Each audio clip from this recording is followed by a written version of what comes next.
92.6 FM, I'm Not In Love, bit of self-indulgence, as that is my favourite track. Welcome to the programme, Graham, good morning. Good morning.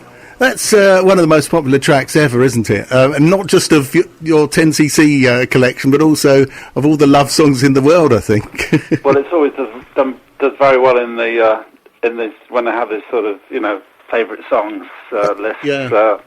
Yeah, always done very well. I've seen it mentioned as being the number one love song in some of these polls they do on the television sometimes, for instance. Yeah. Amazing track. And 10cc, I know, have sold 15 million albums in the UK and 30 million worldwide. Absolutely unbelievable. You must be very proud of that. Very proud indeed. And just tell us a little bit about the background, because you got started, obviously, many years ago, and you've got quite a good history to mention, really, haven't you? Tell us about it. Well, I started off as a songwriter in the 60s, writing for songs for Herman's Hermits, the Hollies, the Yardbirds, and then we formed 10cc in 1972, where really it came about because we had our own studio.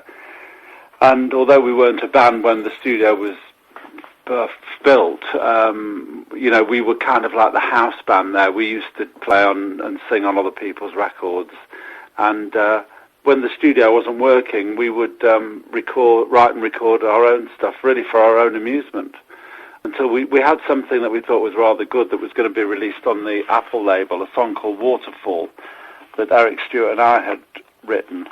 And because Eric and I had written the A-side, we asked Kevin and Lol to write the B-side.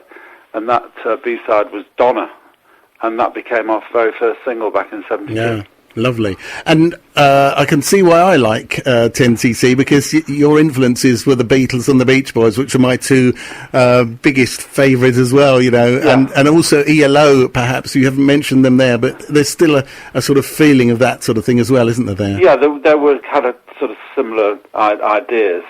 Those were the Beatles and the Beach Boys were really the sort of the influences that were common to the four of us, but we all had individual influences which really came to bear on what made 10cc what it was. Well, I think that's the key to it, isn't it? You've got a unique and individual sound that couldn't be mistaken. It's not like any of the other things that we're about or are about at all, really. No, well, that's why it's very hard to pigeonhole us when people say, how do you describe your music? I just say it's 10cc music. Right, yes. And tell us about how you're doing nowadays. I mean, you're obviously touring around at the moment. I've got a big list here, which takes in St Albans, which is fab, on the 1st of April. And yes, where else are you going that you're looking forward to? Well, we're looking for... It's all over the place, isn't it? You don't want me to list all the 33 days, do you? You've got such a big list there. I mean, is there anything in particular? We start in Sheffield and end in Salisbury. We were actually in Torquay and Cardiff over the weekend, and we're going to Reading today. And it's 33 dates. We started on February 24th, I think it was. We finished on April the 10th, and then we've got 4 days off. Then we go to Holland for 10 days. Yeah, and so you're really covering all over the place in the UK at the moment. And what sort of audience have you got there? They're a loyal lot, aren't they? The audience is, well, the sort of age group you'd expect, plus, and this is the sort of interesting part to me, is, a lot of quite, young people are coming to see us. And I think they've either grown up with 10cc in the house, or, we're always being played on the radio, or people are listening on the internet.